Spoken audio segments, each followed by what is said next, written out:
दोस्तों स्वागत है आप सभी का हमारे इस यूट्यूब चैनल हाई टारगेट में। दोस्तों आज हम देखेंगे क्लास 10th साइंस का वीवीआई ऑब्जेक्टिव क्वेश्चन जो आपके मैट्रिक बोर्ड परीक्षा के लिए बहुत ही इंपॉर्टेंट है। और दोस्तों ये फाइनल परीक्षा का रिवीजन वीडियो है, इसलिए आप लोग इस वीडियो को शुरू से अंत तक जरूर देखें। दोस्तों इसमें हम जितना प्रश्न आपको बताएंगे सभी गेस किया हुआ प्रश्न है और आपके बोर्ड परीक्षा में पूछा जा सकता है, तो वीडियो को शुरू से अंत तक जरूर देखें। और दोस्तों आपको अगर इसका पीडीएफ डाउनलोड करना होगा तो डिस्क्रिप्शन में लिंक दिया हुआ है, वहां से आप लोग इसका पीडीएफ डाउनलोड कर सकते हैं। तो चलिए हम लोग पहला क्वेश्चन से वीडियो को स्टार्ट करते हैं। तो चलिए देखते हैं हम लोग पहला क्वेश्चन। देखिए कहता है सूर्य तथा अन्य तारों की विशाल ऊर्जा के स्रोत हैं। दोस्तों सूर्य और जो अन्य तारा है उसमें विशाल ऊर्जा का स्रोत है, उसका कारण क्या है? तो दोस्तों उसका कारण है नाभिकीय संलयन। दोस्तों सूर्य और तारों में नाभिकीय संलयन होता है, इस कारण उसमें निरंतर ऊर्जा उत्पादित होता रहता है। चलिए उसके बाद देखते हैं दूसरा प्रश्न। कहता है कि इनमें से कौन दर्पण का सूत्र है? दोस्तों आपको दर्पण सूत्र बताना है। तो दर्पण सूत्र बराबर होता है यानी कि 1/f बराबर 1/v प्लस 1/u, यानी कि हमारा सही आंसर क्या हो जाएगा? ऑप्शन ए हो जाएगा। 1/f बराबर 1/v प्लस 1/u, या फिर इसी को 1/v प्लस 1/u बराबर 1/f भी हम लोग लिख सकते हैं। चलिए उसके बाद देखिए कहता है कि टिंडल प्रभाव देखा जा सकता है। दोस्तों टिंडल प्रभाव कहाँ देखा जा सकता है? तो टिंडल प्रभाव जंगल में देखा जा सकता है, और दूध जैसे कोलाइडी विलयन में हम लोग देख सकते हैं। तो जैसे दूध हो गया, यानी कि अगर कोलाइडी विलयन है उसमें हम लोग टिंडल प्रभाव को देख सकते हैं। इसके अलावा हम लोग जंगल में भी हम लोग टिंडल प्रभाव को देख सकते हैं। चलिए उसके बाद देखते हैं अगला प्रश्न। कहता है कि तारों के टिमटिमाने की व्याख्या किस सिद्धांत पर आधारित है? दोस्तों तारों के टिमटिमाने की व्याख्या है वो किस सिद्धांत पर आधारित है? तो हमारा उत्तर होगा अपवर्तन के सिद्धांत पर, यानी कि ऑप्शन ए हमारा बिल्कुल सही आंसर होगा। चलिए उसके बाद देखते हैं पांचवा क्वेश्चन। कहता है कि सामान्य नेत्र के रेटिना पर बनने वाला प्रतिबिंब होता है। दोस्तों सामान्य नेत्र के रेटिना पर बनने वाला प्रतिबिंब कैसा होता है? तो वास्तविक और उल्टा प्रतिबिंब हमारे रेटिना पर बनता है, तो हमारा उत्तर क्या होगा? ऑप्शन सी हो जाएगा। चलिए उसके बाद देखते हैं अगला प्रश्न, ये भी मोस्ट इंपॉर्टेंट है। देखिए कहता है कि किसी बल्ब से 1 मिनट में, यानी कि 1 मिनट कहने का मतलब हुआ 60 सेकेंड में 120 कूलम आवेश प्रवाहित हो रहा है, तो विद्युत धारा का मान है। इसमें आपको विद्युत धारा का मान निकालना है। तो देखिए दोस्तों इसको हम लोग कैसे सॉल्व करेंगे, बहुत आसान क्वेश्चन है। तो देखिए जो आई बराबर होता है, आई बराबर होता है क्यू बाई टी। आई बराबर क्या होता है? क्यू बाई टी होता है, यानी कि 120 कूलम दिया हुआ और समय कितना दिया हुआ है? 60 सेकेंड। 60 सेकेंड दिया हुआ है, इसको आप लोग कैंसिल कीजिएगा तो 60 दूना 120, यानी कि 2 एम्पियर होगा विद्युत धारा का मान। चलिए उसके बाद देखते हैं अगला प्रश्न। कहता है कि किस उपकरण में धन और ऋण का चिन्ह नहीं होता है? दोस्तों कुंडली में, यानी कि कॉइल में धन और ऋण का चिन्ह नहीं होता है। बाकी इसके अलावा एमीटर, वोल्टमीटर, विद्युत सेल, ये सब में प्लस और माइनस का चिन्ह होता है।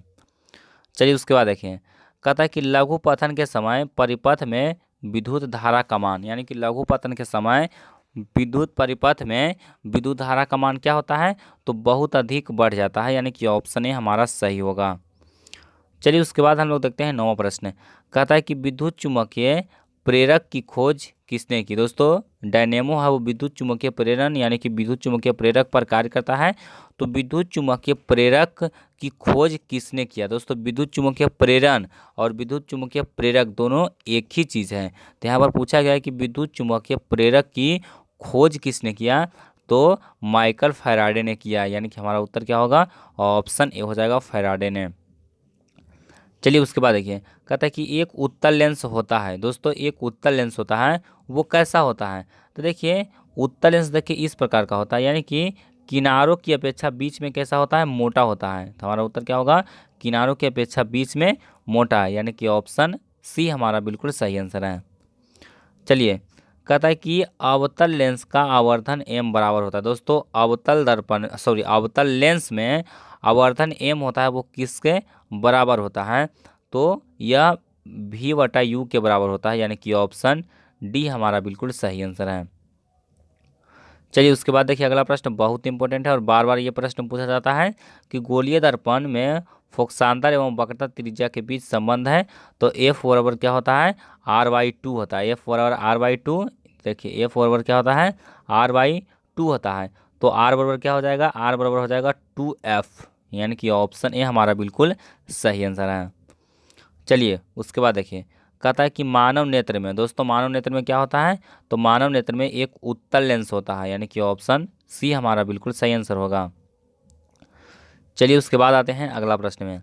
देखिए कहता है कि मानव नेत्र वस्तु का प्रतिबिंब निम्न में से किस भाग पर बनाता है, तो बहुत आसान क्वेश्चन है। वस्तु का प्रतिबिंब कहाँ बनता है, रेटिना पर बनता है, यानी कि ऑप्शन सी हमारा बिल्कुल सही आंसर होगा। चलिए उसके बाद आइए अगला प्रश्न में। देखिए कहता है कि विद्युत जनित्र का सिद्धांत आधारित है। दोस्तों विद्युत जनित्र का सिद्धांत है वो किस पर आधारित है, तो हमारा सही आंसर होगा विद्युत चुम्बकीय प्रेरण पर, यानी कि ऑप्शन सी हमारा बिल्कुल सही है। चलिए उसके बाद आइए अगला प्रश्न में। कहता है कि निम्न में से कौन बायोगैस ईंधन का स्रोत नहीं है। दोस्तों बायोगैस ईंधन का स्रोत कौन नहीं है, तो देखिए आपको ऑप्शन दिया हुआ लकड़ी, गोबर गैस, नाभिकीय ऊर्जा और कोयला। तो दोस्तों इसमें जो नाभिकीय ऊर्जा है वो बायोगैस ईंधन का स्रोत नहीं है। चलिए उसके बाद देखिए, कहता है कि जीवाश्म ईंधन का उदाहरण है। दोस्तों जीवाश्म ईंधन का उदाहरण कौन कौन है, तो कोयला, लकड़ी, गोबर गैस, तो तीनों है। तो हमारा उत्तर क्या हो जाएगा, ऑप्शन डी हो जाएगा ये सभी। चलिए उसके इसके बाद देखिए, कहता है कि एथेनोइक अम्ल को सामान्यतः क्या कहा जाता है। दोस्तों एथेनोइक अम्ल को सामान्यतः क्या कहा जाता है, यानी कि एथेनोइक अम्ल का अन्य नाम क्या है, तो इसी को कहा जाता है एसिटिक अम्ल। किसको क्या कहा जाता है, एसिटिक अम्ल कहा जाता है एथेनोइक अम्ल को ही।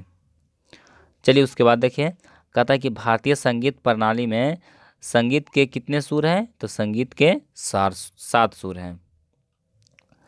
चलिए उसके बाद देखिए 20वां क्वेश्चन बहुत ही इंपॉर्टेंट क्वेश्चन है। कहता है कि वायुरोधी बर्तन में खाद्य सामग्री रखने से उपचयन की गति हो जाती है, यानी कि उपचयन मतलब होता है ऑक्सीकरण। तो देखिए वायुरोधी यानी कि जहाँ पर वायु नहीं जाता है उसको वायु का अवरोध है। तो जहाँ पर वायु नहीं जाएगा वहाँ पर क्या हो रहा है, उपचयन हो रहा है। तो उसमें उपचयन का गति पूछ रहा है, यानी कि ऑक्सीकरण का गति क्या हो जाएगा, धीमी हो जाएगा, यानी कि ऑप्शन बी हमारा बिल्कुल सही आंसर है। चलिए उसके बाद देखते हैं अगला, सॉरी यहाँ पर तीव्र हो गया, यहाँ पर हो जाएगा ऑप्शन ए हो जाएगा धीमी, आपको बोल रहे थे लेकिन थोड़ा सा मिस्टेक हो गया, तीव्र में आ गया। क्या हो जाएगा, ऑक्सीकरण जो होगा यानी कि उपचयन का जो गति होगा वो धीमी हो जाएगा, यानी कि ऑप्शन ए हमारा बिल्कुल सही है। चलिए उसके बाद देखिए 21वां क्वेश्चन, ये भी मोस्ट इंपोर्टेंट प्रश्न है। देखिए कहता है कि नीचे दी गई अभिक्रिया कौन सा कथन सही है। तो दोस्तों यहाँ पर क्या हो रहा है, कॉपर में ऑक्सीजन यहाँ पर योग हो रहा है, यानी कि कॉपर का ऑक्सीकरण हो रहा है। तो हमारा उत्तर क्या होगा, ऑप्शन ए होगा। चलिए उसके बाद देखिए सिल्वर क्लोराइड का रंग पूछा गया है। तो सिल्वर क्लोराइड का रंग कैसा होता है, तो सिल्वर क्लोराइड श्वेत होता है। हमारा उत्तर क्या होगा, ऑप्शन ए होगा। चलिए उसके बाद देखिए अगला प्रश्न बहुत इंपॉर्टेंट है, इसको बहुत बार बताए हैं कि जब हम लोग CaCO3 को हीट दे करके ये रिएक्शन होता है, यानी कि CO और CO2 में टूटता है, तो यह किस प्रकार का रासायनिक अभिक्रिया है, तो यह जो रासायनिक समीकरण है वो वियोजन है, यानी कि यह टूट रहा है। तो हमारा उत्तर क्या होगा, ऑप्शन ए होगा। चलिए उसके बाद देखिए, कहता है कि किसी लाल तप्त आयरन पर जलवाष्प प्रवाहित करने पर कौन सा यौगिक प्राप्त होता है। दोस्तों जब लाल तप्त आयरन पर यानी कि लोहा पर हम लोग जल वाष्प प्रवाहित करेंगे तो कौन सा यौगिक हमको प्राप्त होगा, तो हमको Fe3O4 प्राप्त होता है, यानी कि ऑप्शन सी हमारा बिल्कुल सही है। देखिए 25वां क्वेश्चन, कहता है कि हमारे शरीर का पीएच कितने पारस के बीच कार्य करता है। तो हमारा शरीर का जो पीएच होता है वो 7 से 7.8 के बीच कार्य करता है। चलिए उसके बाद देखिए अगला प्रश्न, कहता है बेकिंग पाउडर का अणुसूत्र। दोस्तों बेकिंग पाउडर यानी कि सोडियम बाइकार्बोनेट, यानी कि NaHCO3, हमारा सही उत्तर क्या होगा, ऑप्शन सी होगा। चलिए उसके बाद देखिए, कहता है कि निम्न में से कौन आयनिक यौगिक है। दोस्तों कौन आयनिक यौगिक है, देखिए आयनिक यौगिक किसको कहते हैं, तो जिसको अगर हम लोग जल में घोल देंगे तो वह पॉजिटिव और निगेटिव में दो में टूट जाएगा, दो आयन में टूट जाएगा, उसको हम कहेंगे आयनिक यौगिक। तो देखिए यहाँ पर कैल्शियम क्लोराइड है, यह आयनिक यौगिक का उदाहरण है। इसको अगर जल में घोलेंगे तो कैल्शियम होगा वो पॉजिटिव देगा और क्लोरीन होगा वो माइनस देगा। चलिए 28वां क्वेश्चन, कहता है कि निम्न में से कौन सा पदार्थ ऑक्सीजन से संयोग नहीं करता है। दोस्तों ऑक्सीजन से संयोग सोना चांदी ये सब है जो बहुत कम करता है, यानी कि नहीं के बराबर करता है, तो हमारा उत्तर क्या होगा, गोल्ड होगा। चलिए उसके बाद देखिए, कहता है कि शुद्ध सोना व्यक्त किया जाता है तो 24 कैरेट में व्यक्त किया जाता है।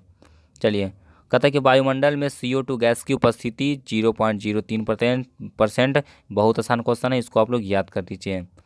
उसके बाद देखिए, सल्फ्यूरिक अम्ल का अणुसूत्र पूछा गया है, बहुत आसान है, H2SO4 होता है, हमारा आंसर क्या होगा, ऑप्शन बी हो जाएगा। चलिए उसके बाद देखिए, कहता है कि कार्बोक्सिलिक एसिड, एसिड यानी कि अम्ल, तो दोस्तों अम्ल का क्या होता है समूह, तो COOH होता है, यानी कि ऑप्शन बी इसका बिल्कुल सही है। उसके बाद देखिए, ओजोन के एक परमाणु में ऑक्सीजन परमाणु की संख्या कितना होता है, 3 होता है। उसके बाद देखिए अगला प्रश्न, कहता है कि आवर्त सारणी में कितने आवर्त यानी कि 36 होता है, वो कितने आवर्त होता है, तो 36 7 पंक्तियां होता है, यानी कि 7 आवर्त है। चलिए, कहता है नर युग्मक एवं मादा युग्मक के संयोजन से बनता है। दोस्तों नर युग्मक एवं मादा युग्मक के संयोजन से क्या बनता है, तो दोस्तों इसका उत्तर हो जाएगा जायगोट, यानी कि जायगोट का निर्माण होता है, हमारा उत्तर क्या होगा, ऑप्शन ए होगा। चलिए उसके बाद देखिए 36 नंबर सवाल, बहुत इंपॉर्टेंट सवाल है। देखिए, कहता है कि किसी जीव की जीनी संरचना कहलाता है, तो दोस्तों उसको क्या कहा जाता है, जीन प्ररूप कहा जाए, फिर जीनोटाइप कहा जाता है, हमारा उत्तर क्या होगा, ऑप्शन बी हो जाएगा। चलिए, कहता है कि मैदानी पारिस्थितिकी तंत्र में तृतीयक उपभोक्ता कौन होगा। दोस्तों मैदानी पारिस्थितिकी तंत्र में तृतीयक उपभोक्ता कौन होगा, देखिए इस तरह के प्रश्न को हम कैसे बनाना है, तो देखिए तृतीय उपभोक्ता यानी कि सबसे पहला होगा हरा पौधा, मैदान में क्या होगा, हरा पौधा होगा, तो हरा पौधा उत्पादक होगा, यह उपभोक्ता नहीं होगा। इसको कौन खाता है, तो ग्रास होपर यानी कि टिड्डा खाता है, तो टिड्डा हो गया प्राथमिक उपभोक्ता, फिर टिड्डा को कौन खाएगा, तो मेढक खाएगा, तो यह हो गया दूसरा उपभोक्ता। और तृतीय उपभोक्ता कौन हो जाएगा, सांप हो जाएगा, क्योंकि मेढक को कौन खाएगा, सांप खाएगा, यानी कि तृतीय उपभोक्ता कौन हुआ, तो सांप हुआ, हमारा उत्तर क्या होगा, ऑप्शन डी हो जाएगा। चलिए उसके बाद देखिए, कहता है कि रक्त में आयरन की कमी से होने वाला एक रोग है। दोस्तों रक्त में जब आयरन की कमी हो जाता है तो कौन सा रोग होता है, तो एनीमिया रोग होता है, यानी कि हमारा उत्तर क्या होगा, ऑप्शन सी हो जाएगा। चलिए उसके बाद देखते हैं अगला प्रश्न। देखिए 39 नंबर क्वेश्चन, कहता है कवक में पोषण की कौन सी विधि है, तो कवक में होता है मृत जीवी पोषण, यानी कि ऑप्शन बी हमारा बिल्कुल सही है। उसके बाद देखिए 40वां क्वेश्चन, और दोस्तों ये लास्ट प्रश्न है। देखिए कहता है ऑक्सीजन क्या है, तो दोस्तों ऑक्सीजन क्या है, तो ऑक्सीजन एक हार्मोन है। तो दोस्तों वीडियो अगर आपको पसंद आया तो वीडियो को लाइक कीजिए, और अगर चैनल पर नए हैं तो चैनल को भी सब्सक्राइब कर लीजिए। और दोस्तों बहुत सारा वीडियो का लिंक डिस्क्रिप्शन में दिया हुआ है, तो वहाँ से जा करके आप लोग विज्ञान का और भी वीडियो देख सकते हैं और अपने बोर्ड एग्जाम में अच्छे मार्क्स ला सकते हैं। तो चैनल पर अगर नए हो तो चैनल को सब्सक्राइब कर लीजिए और बेल आइकन को प्रेस कर लीजिए, ताकि आपको वीडियो का नोटिफिकेशन मिलता रहे।